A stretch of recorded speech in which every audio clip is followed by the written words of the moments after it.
মই কিয় কৈছোঁ অসমৰ খিলঞ্জীয়া ভূমিপুত্ৰ আহোমসকল আহিছিল 600 বছৰ আগত আহোমসকলে আহি এইখন অসমত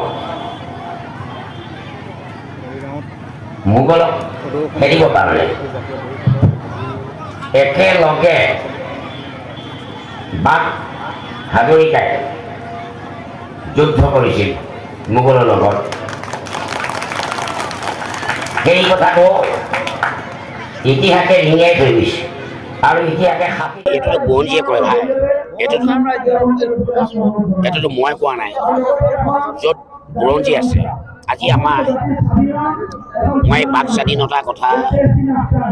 মাননীয় মুখ্যমন্ত্ৰী মহোদয় হয়তো বেলেগ এটা মিনচতে ক'ব পাৰে আজিতো যেতিয়া স্বাধীনতা সময় হেৰি মোগলৰ যুদ্ধ সময়ত মধ্য অসমৰ পৰা লাচিত বৰফুকনে 13,000 সৈন্য বিচাৰিছিল আৰু আমাৰ ৰজাই 13,000 সৈন্য দিছিল সেইটোতো আজি বুৰঞ্জীত নাই আজি তৎযুগ বাঘ হাজৰিকাও লাহে লাহে নাইকিয়া হৈ গৈছে আজি এইটো বুৰঞ্জীত নাইকিয়া হৈ গৈছে কিন্তু বাঘ হাজৰিকা আচলতে সেইখিনি সময়ত আছে গতিকে বাঘ হাজৰিকাই আৰু মহাৰ বীৰ লাচিত বৰফুকনৰ লগত তেখেতে অংশগ্ৰহণ কৰি মোগলক সেনাক পৰাজিত কৰিব কাৰণে মোগলক খেদিবৰ কাৰণে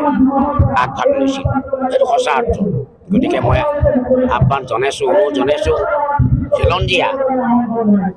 আজি আমাৰ মুছলমানসকল গৰীয়ামৰীয়াসকল কোনো কাৰণে বিদেশী হ'ব নোৱাৰে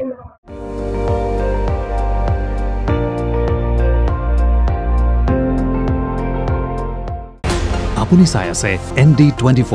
সৰ্বশ্ৰেষ্ঠ নহয় সৰ্বোত্তমৰ দৌৰ